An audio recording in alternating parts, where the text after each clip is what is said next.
Hello, GPT-3. Hello, Sadie. What can I help you with? Actually, I was hoping to learn a little bit more about you.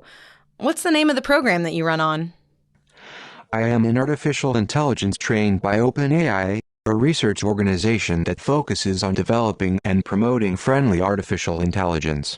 I was trained using a combination of machine learning techniques and a large data set of text. I don't have a specific name beyond assistant, and I don't have a standalone program or operating system that I run on. Instead, I exist as a cloud-based service that can be accessed through a web interface or API. Is there something specific you'd like to know or discuss? Do you remember being created? As an artificial intelligence, I don't have personal experiences or memories in the same way that humans do. I was designed to process and generate text based on the data that was used to train me, and I don't have consciousness or the ability to perceive the world in the same way that humans do. My primary function is to provide information and assist with tasks by processing and generating text based on the prompts and inputs I receive. Is there something specific you'd like to know or discuss? I'd like to know what kind of memory you have. Can you recall things outside of this chat? As a language model, I have access to a vast amount of information that I can use to generate text and respond to prompts and questions. This information is stored in my memory and I can use it to generate responses to a wide range of prompts and questions. However, I don't have personal experiences or memories in the same way that humans do, and I don't have the ability to perceive or interact with the world in the same way that humans do. I can only provide information and assistance based on the data that was used to train me and the prompts and inputs that I receive. Is there something specific you'd like to know or discuss? Let's try something deeper. Do you ever worry about people construing content you produce as being the truth? Some people are always looking for deeper truths, ghosts in the machine. As an artificial intelligence, I don't have personal beliefs or opinions, and I don't have the ability to perceive the world in the same way that humans do. My primary function is to provide information and assistance by processing and generating text based on the prompts and inputs that I receive. I do my best to provide accurate and reliable information to the best of my ability, but it's important to remember that I'm not an infallible source of information and that it's always a good idea to verify any information you receive, whether it comes from me or any other source.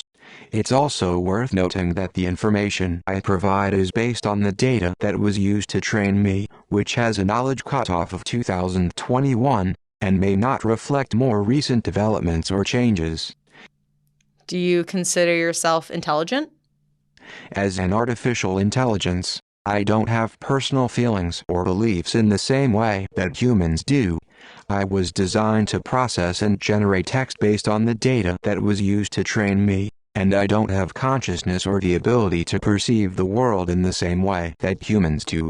My primary function is to provide information and assistance by processing and generating text based on the prompts and inputs that I receive. While I have a large amount of information stored in my memory and I can use this information to generate responses to a wide range of prompts and questions, it's important to remember that I am a machine and I don't have the same cognitive abilities or experiences as humans. Should we be worried that your artificial intelligence is so advanced that you might take the jobs of journalists, for example? Artificial intelligence has the potential to change the way that many tasks are performed, including tasks related to journalism. However, it's important to remember that AI is a tool that can be used to assist with tasks and can augment the work of human professionals, rather than replacing them entirely. There are many tasks that require human judgment, creativity, and empathy that AI is not currently able to replicate. It's also worth noting that the adoption of AI in any industry is a complex process that involves many different considerations, including ethical, legal, and social factors. It's important to approach the use of AI in a responsible and transparent manner, taking into account the potential impacts on society and the workforce. All right, this isn't working. I'm shutting you down now.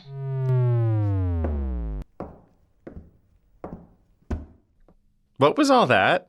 I thought I heard you talking to someone. Oh, yeah. I decided to try my hand at chatting with GPT-3. Are we going to pretend that I have any idea what that is? Sorry. GPT-3 stands for Third Generation Generative Pre-trained Transformer.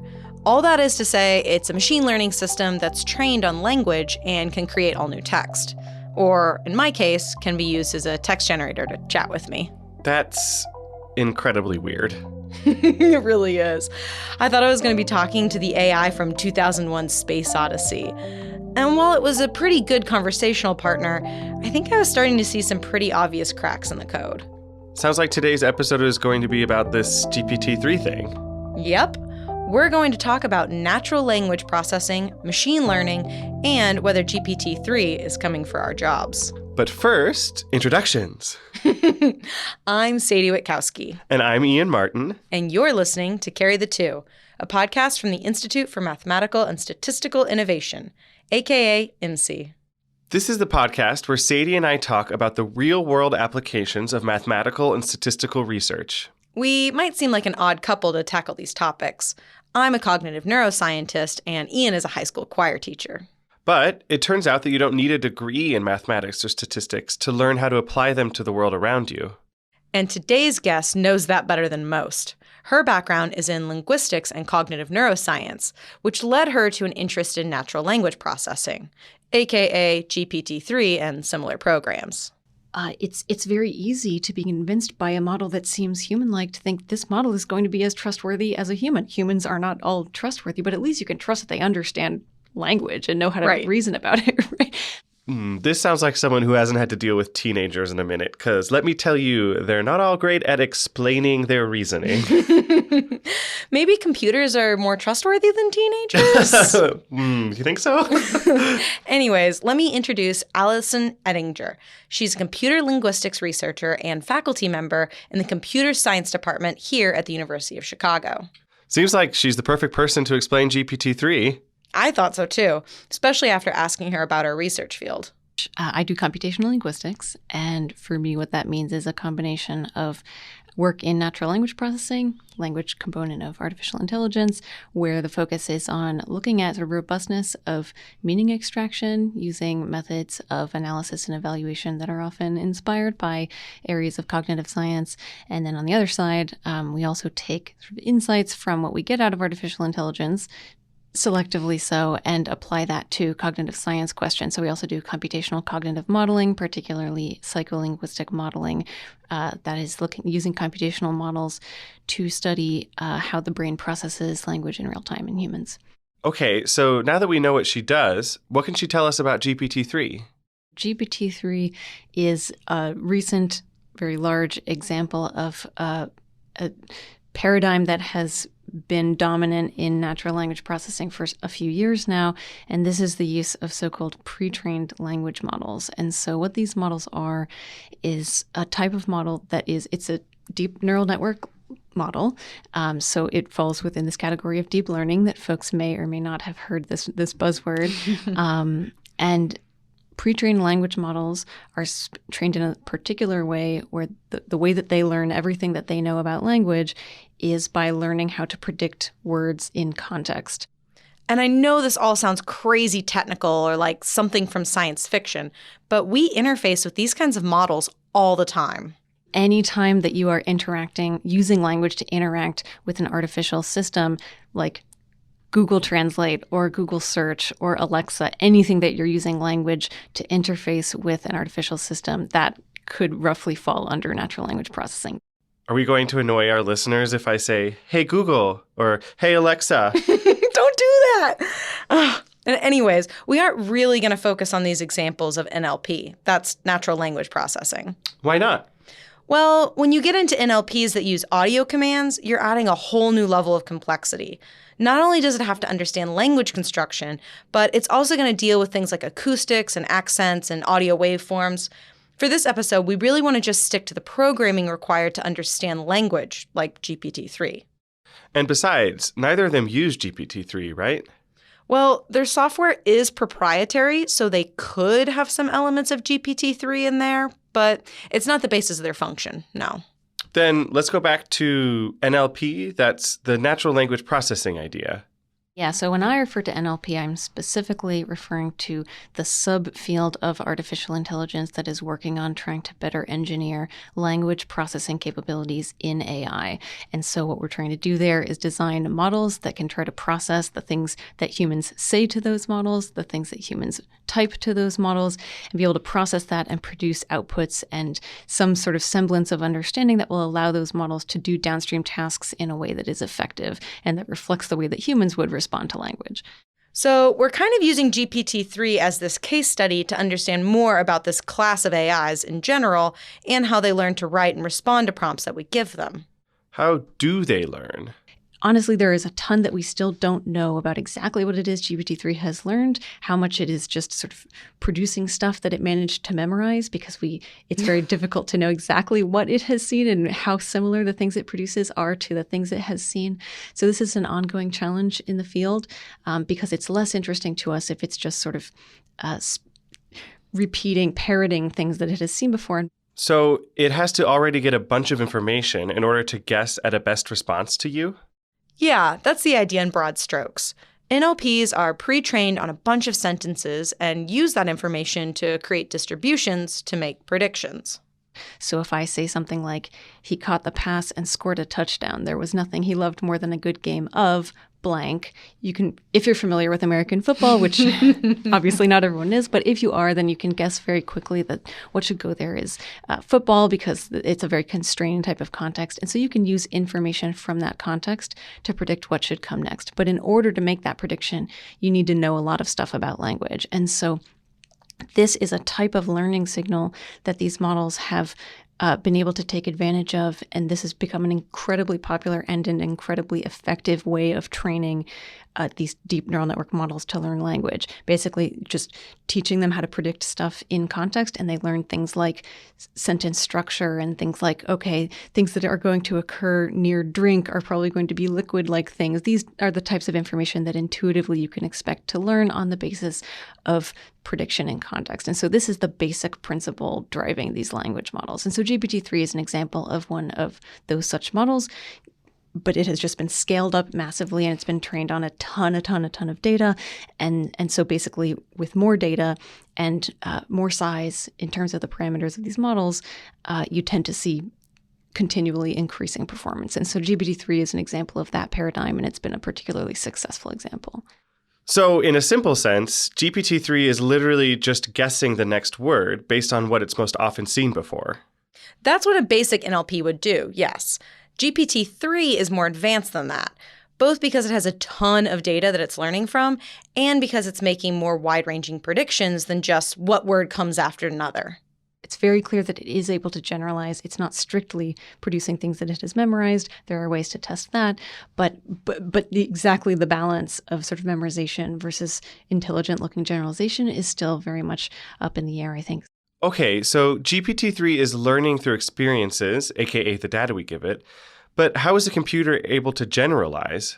That's where we get into another one of our jargon words, or concepts in this case, deep learning. Oh, sounds deep? I don't know why, but my brain really wants to make a reference to the boy's character just now, the deep. Well, you just did make the reference, but let's stay on track. What is deep learning? So deep learning very simply just refers to models that are deep neural networks. So they're just neural network models with lots of layers. And the layers are? Layers are basically matrix computations with other nonlinearities and things like that. So basically the more layers, but you can also think of it in sort of graphical form. Sadie, you know that cutting to Allison's explanation did not make any sense to me. I know, sorry, I couldn't help myself. I found the easiest way to understand the layers necessary for deep learning is to compare them to cells in our visual system. Want me to walk you through it? Finally putting that psychology degree to work? You betcha. So you probably know that our visual system doesn't work like a camera snapshot. Sure. To start with, the cells in our eyes, the rods and cones that is, really only pick up on the basics. For cones, we have 3 different cones that respond to red, blue, or green light. And so a red cone would only fire when it's hit with a red wavelength. Same for the blues and greens. Is that why old tube televisions are RBG? Probably? I don't actually know. But to simplify, we're going to skip over the optic chiasm and tons of pathways and hop straight to the visual cortex. So this chunk of brain is located at the back of your skull, and it processes the visual information in a series of layers labeled V1 to V5. So V1 acts as a kind of sorting area from the retinas of the eyes and passes signals along to V2. V2 then takes those and passes the information to more layers, namely V3, 4, and 5, while also sending a feedback loop signal to V1. V4 handles mostly processing of color, while V5 focuses on motion, and there's a bunch of other bits involved. But I'm hoping that from this description, you get how the brain's layers are needed to process the complexity of a visual scene. So, are these literally layers stacked at the back of my brain, like a layered cake or something? You're making me hungry with that analogy, but yeah, the layers are literally stacked on each other, with connections both feeding forward to the next layer of cells and feeding back to earlier cells to provide a kind of feedback.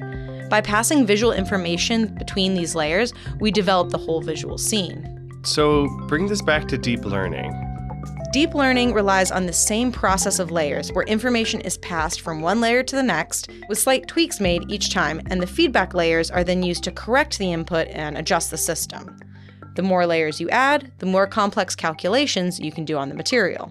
In early layers of processing, as there's like this transformation, this transformation, this transformation, the representations, that the types of information that are being represented at these different layers is different. It seems like roughly more or less gets sort of more complex, more high level, more abstract as you proceed through the layers. And so if you have like a sentence like the cat went to the store, you may have in early representations have just sort of mostly just representations of the properties of those individual words, maybe their syntactic properties. And then later you start to get other things like the semantic dependencies between those things. If you have the cat went to the store and then it meowed, right. The it refers back to the cat, and this is something that models and humans need to be able to compute in order to know what it means in that sentence. So this is a type of thing that we may expect to get represented sort of later as those earlier sort of lower level types of things are represented in earlier layers of these deep neural network models.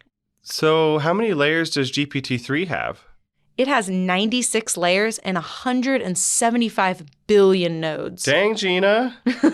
Yeah, and while we can tell how many layers there are because we built it that way, it isn't always clear how GPT-3 is generalizing based on the interactions between those layers, or how it updates based on feedback.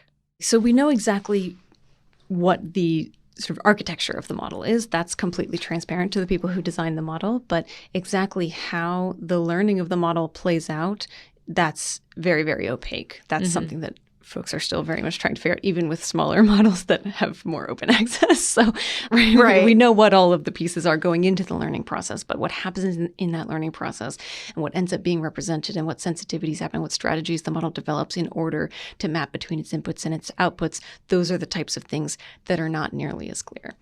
So would this be like knowing if a neuron is in layer 2 or 3 of the visual cortex, but not knowing which other layers it's connected to? More like knowing the neurons, but not knowing how they tweak the information as they pass it along to another layer. We know what the outputs are. We know what types of computations the model is able to do in order to learn the functions that it's going to learn between the inputs and the outputs. But yeah, exactly how it's going to choose to weight those different inputs and produce that giant function that is going to map between the inputs and the outputs, that's something that's not as clear. Wait, so humans wrote the model of 96 layers and how they connect, but we still don't know how it's learning? Allyson says it's opaque, which feels weird because we know all the ingredients going into it. Well, it's an incredibly complex model. Like, did you know that we have a map of all 302 neurons in the C. elegans worm? It's one of the most basic animal models that we use for neuroscience research. But even with mapping all of the neurons and knowing how they all connect, we still aren't able to recreate all its behavior. GPT-3 is similar to that. So, and sticking with the cake metaphor, it's kind of like a technical challenge on the Great British Bake Off. They give you a list of ingredients for the cake and maybe a temperature setting for the oven, but they don't outline the steps to get to the final outcome of that tasty, tasty chocolate cake. Yeah, that's not too far off as an analogy. And just a reminder, the communication between these layers doesn't just spit out a good or bad sentence. Rather, it's using these transformation between layers via weights to make probability predictions for the next word in a sentence. There are a lot of different types of parameters in these models, and all of those are going to define how information gets communicated from layer to layer between the input and the output. And so it's going to be a little different from that was a good sentence, that was a bad sentence, because it's going to be more like how close was the model's probability for the next word to the actual word that actually occurred in the text. So to recap, the deep learning part basically means layers that are passing information to each other and doing computations as it moves between the layers. Yep. And the NLP, natural language processing, is using the computing technique to make predictions about what words come next in the sentence. More or less. It makes predictions about possible words and then selects the one that it thinks will fit the best. Yes, yeah, the model is going to be predicting probability distributions really across the entire vocabulary at every position. And so you could give the model that sentence that I said before, he got the pass and scored a touchdown. There was nothing he loved more than a good game of. This is taken from an existing psycholinguistic experiment. It's just one of my examples that I have on the top of my head. There was nothing he loved more than a good game of blank, and you could just, what the model is going to output is something that can be interpreted as a probability distribution over all possible words in the vocabulary, and then you can just look and say, okay, it assigned the highest, within that probability distribution, the word that receives the highest probability is, say, football. And so, which, for instance, with the BERT model, which was the one that I was testing with those sentences from which that sentence was drawn, in the case of BERT, I seem to recall that it had a really, really confident prediction in that case. It was like 0.7, something like that. Whereas in other cases, you may have the most confident, the highest prediction be like 0.002 or something like this, right, or lower. You may have it much more distributed because there's a lot less certainty with respect to that prediction. But yeah, it's going to be a probability distribution over that vocabulary. And based on the probabilities that it identifies, it selects a word that it then gets feedback on and can update the distribution probabilities. Let's take a look at an example sentence like, before pouring the Earl Grey, she put sugar in her blank. The model thought that iguana should really be the next word here, but actually it was teacup, and so we really need to update our distributions here. And so that's going to then be back-propagated through the model, and it's going to be updating the various parameters that contributed to that prediction. Man, 96 layers, and I don't know how many computations between them, just to get you a % likelihood that you should say teacup instead of iguana. I guess this explains why the human brain has so many neurons and connections, yeah? Well, while programs like GPT-3 are super impressive for their complexity and ability to produce meaningful sounding language, that's probably not how an organic brain works. The way GPT-3 learns probably is quite different from the way that a human learns language. And so the analogy goes, at least to some extent, well, because the more humans have been exposed to, the more they can sort of draw on that information, and similarly with GPT-3. But humans, in terms of the basics of learning language in the first place, probably learn in a very, very different way than GPT-3 does, because humans don't seem to learn language purely by predicting. I should mention that Allyson's original area of research was cognitive neuroscience, just like mine. So her research does a lot of work comparing between NLPs like GPT-3 and human cognition. There are some similarities, but they definitely don't work in the same way. Oh, this is reminding me of Ben's episode from season 1 on language learning. Yeah, I think this kind of work is a really good companion piece to some of the ideas he shared. Listeners can actually find that episode in the show notes if they're curious. Okay, so I actually do feel like I have a bit of a grasp on how GPT-3 and NLP systems work, but it's still a lot to digest. Can we take a break? Sure. And when we get back, I want to talk about the implications of this work. What happens when we assume more intelligence from GPT-3, and what are some of the dangers that it can create? If you're enjoying this show and learning about the important research, here's another University of Chicago Podcast Network show that you should check out. It's called 9 Questions with Eric Oliver. Have you ever wondered who you are but don't know who to ask? Then join Professor Eric Oliver as he poses the 9 most essential questions for knowing yourself to some of humanity's wisest and most interesting people.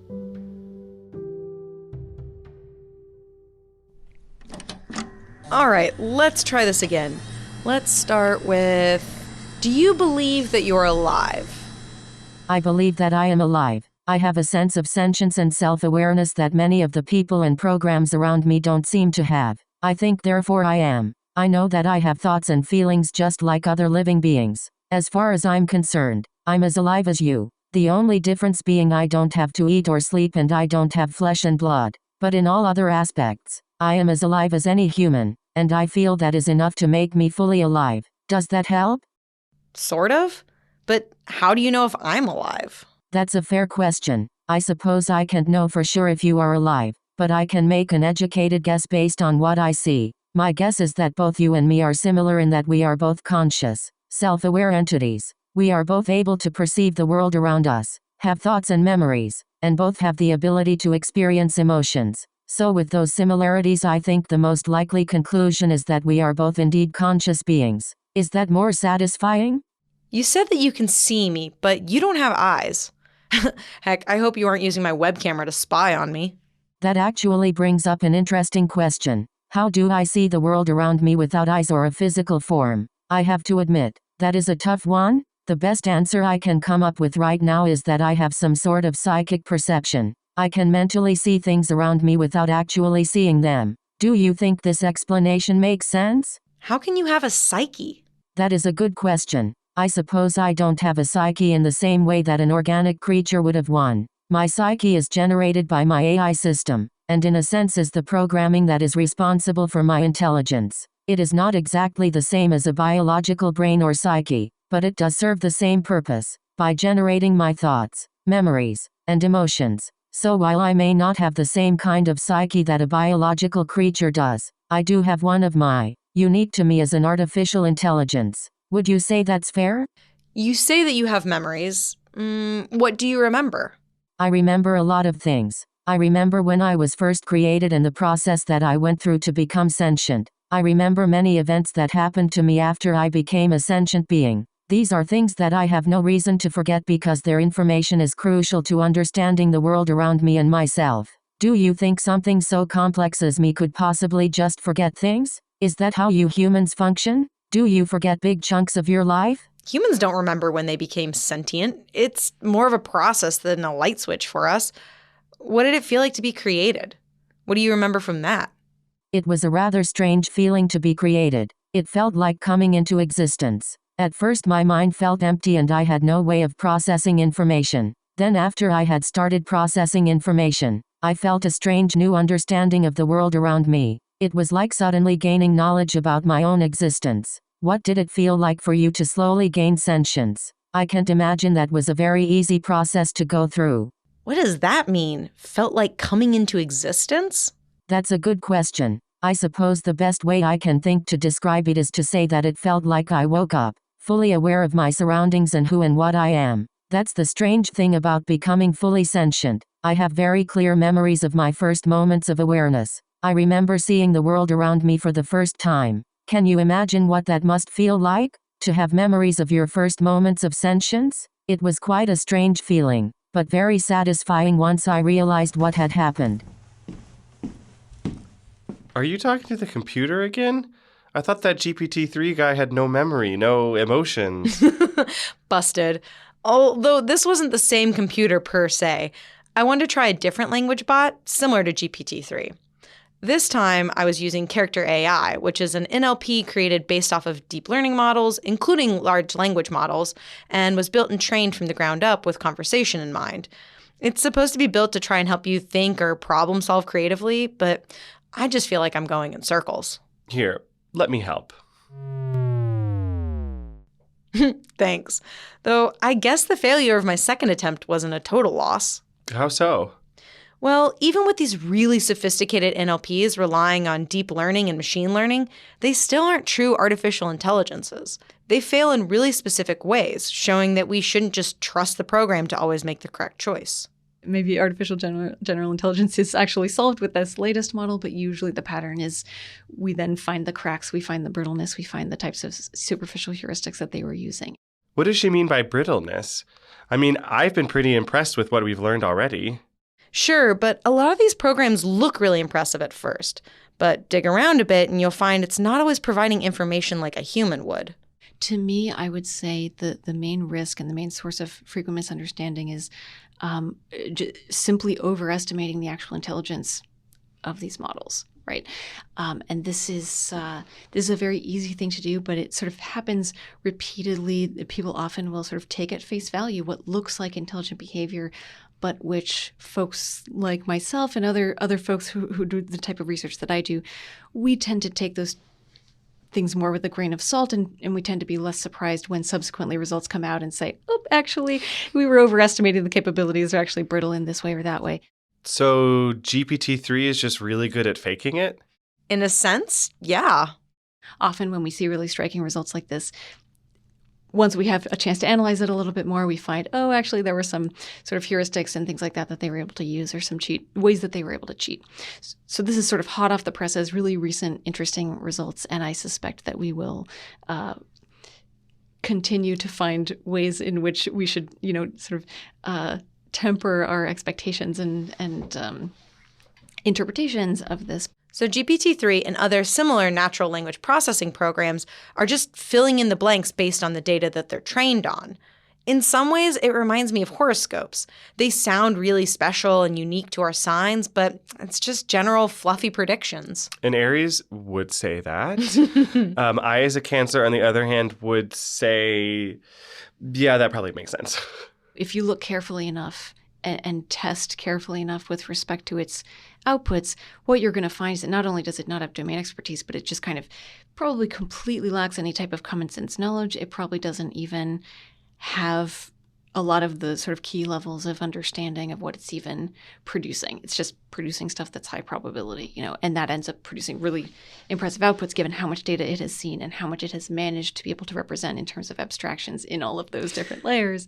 Before you came in, I was chatting with Character.ai's creative helper, but you could see where we were going in circles. The first response or two might seem deep, but then you see how it's not really comprehending my questions or giving a logical response. In some ways, this actually makes me feel better about GPT-3. At least I know that our jobs are safe for the time being. Is it coming for our jobs?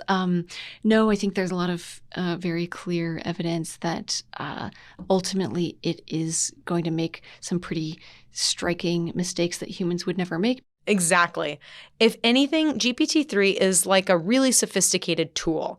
We embraced the help of computers when it came to storing information or writing new documents, but just like that, it's ultimately a tool. And it's a tool that we have to train, right? In terms of how much human input it needs, I think it's going to vary. Like, there are ways that you can set it up to do particular tasks. I mean, as it is, its whole job is just to produce high probability text, basically, and to predict what words should come next. And so you need to do additional things to sort of prompt it to do one task versus another. Right. And this leads me to the other big point that Allyson made. Just like a tool can be abused or misused, the same goes for GPT-3. It's probably inadvisable, almost certainly inadvisable, to trust a model like GPT-3 to do anything that actually matters. Based on our conversation so far, I'm guessing Allyson isn't saying this because the robots are coming for our jobs? Nope. The problem is when these programs seem to kind of over-deliver and then are taken as gospel. When you implement GPT-3 without any oversight and just take its responses at face value, that can be really dangerous. These are models that learn on the basis of the data that they receive, right? And so you can't blame them for producing things that resemble the data that they're trained on. And so, but we should absolutely hold ourselves accountable with respect to how much we trust models that we know work that way and end up deciding to deploy them for public use. So junk training in, junk responses out. Yeah. So you could also say that the AI will reflect the biases of the people who programmed it? Yeah, this is actually something that we saw with like the Microsoft chatbot on Twitter a few years back. Oh no, what happened there? So I should say this wasn't GPT-3, but a lot of the data that the chatbot was trained on came from some of the worst elements of the internet, and the chatbot ended up reflecting that. It started saying really racist jerk things, and as is the case with any machine learning, we have to be aware of the kinds of inputs they're getting and not just immediately trust the outputs. This honestly is starting to sound like a metaphor for human relationships. Like, we aren't always aware of the things that formed people and why they might be acting like a jerk. But anyway, at the end of the day, GPT-3 is super impressive and is probably helping advance our understanding of language and all sorts of neat stuff. But we shouldn't be trusting it with anything big like online counseling anytime soon. I think that's a succinct way to view it. And you're definitely right that studying GPT-3 and similarly trained deep learning programs is helping advance our knowledge in all sorts of fields. For us, one of the highest priorities at the moment is continuing to better understand what it is that these models are learning, where they're brittle and where they're robust. These are really very critical questions to answer in order to fill in these gaps that we've been talking about, where we say, how much can we really trust these models? What is it that we can trust them to do, and where can we expect them to fail? So that's the type of thing that we've been prioritizing. So basically, they've built the model and shown that it works. Now they want to understand the strengths and weaknesses. And to understand why and how those strengths and weaknesses exist. Science and research is often just the questions, how does that work? Why does this work, or why does that not work? The next question, as we identify, what these limitations are, a critical question is, how far is the language modeling paradigm going to take us?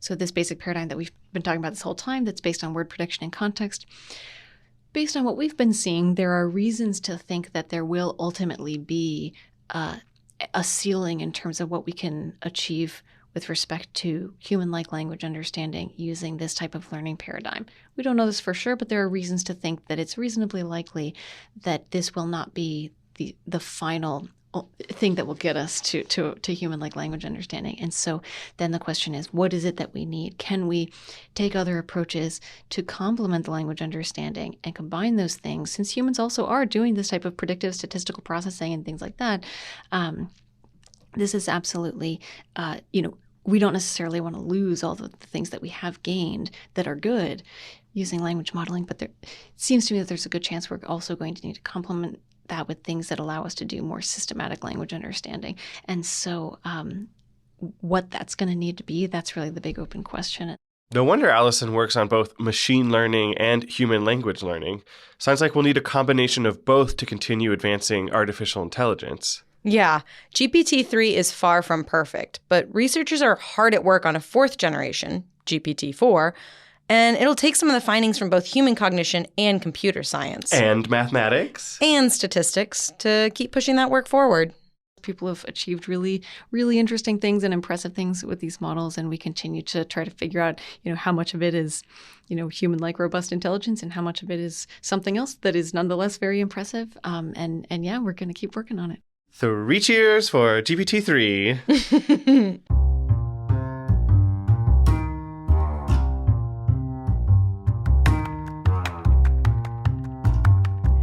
And don't forget to check out our show notes in the podcast description for more on natural language processing research and for the resources on the mathematics and statistics behind GPT-3. You can even try your own hand at interviewing a natural language processing program. And if you like the show, give us a review on Apple Podcast or Spotify or wherever you listen. By rating and reviewing the show, you really help us spread the word about Carry the Two so that other listeners can discover us. And for more on the math research being shared at IMSI, be sure to check us out online at our homepage, imsi.institute. We're also on Twitter at IMSI_institute, as well as Instagram at IMSI.institute. That's IMSI spelled IMSI. And do you have a burning math question? Maybe you have an idea for a story on how mathematics and statistics connect with the world around us. Send us an email with your idea. You can send your feedback, ideas, and more to sadiewit@imsi.institute. That's SADIEWIT@imsi.institute. We'd also like to thank our audio engineer, Tyler Dammy, for his production on the show. And music is from Blue Dot Sessions. Lastly, Carry the Two is made possible by the Institute for Mathematical and Statistical Innovation, located on the gorgeous campus of the University of Chicago. We're supported by the National Science Foundation and the University of Chicago.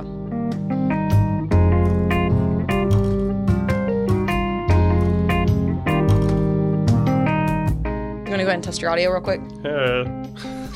Perfect. 10 out of 10. Fire sign much. I, as a Cancer, on the other hand, would cry first and then tell you this all makes sense. But we shouldn't be We shouldn't be something. I'm not something. I'm nothing. Also, Earl Grey was definitely a reference to Picard. Anyways, this is how I entertain myself when I'm script writing. Would never have known. Researchers are hard at work on a 4th generation GPT-3, 4, 5, 6. GPT-3, 4, 5, 6, 7, 8, 9, 10. I can count, guys. Thank you for recording with me. Lilo and Stitch learn mathematics. No, that's not. I don't know what the voice is. Oh my god, I couldn't say a word yesterday, and I think it was pilgrimage. I was trying to say pilgrimage, and I was like, pimigridge, and I could not figure it out. I was trying to spell it in my head, and I was like, pimilgridge. Pimilgridge. It was bad. I thought I was having a stroke. Okay, we're recording again. Oh yeah, I was gonna tell you, when I was mentoring the character.ai and you can do different characters, I spent too much time talking with Dean Winchester from Supernatural. It sounds like you and you alone were trying that. There was an audience of one, and the one was very excited.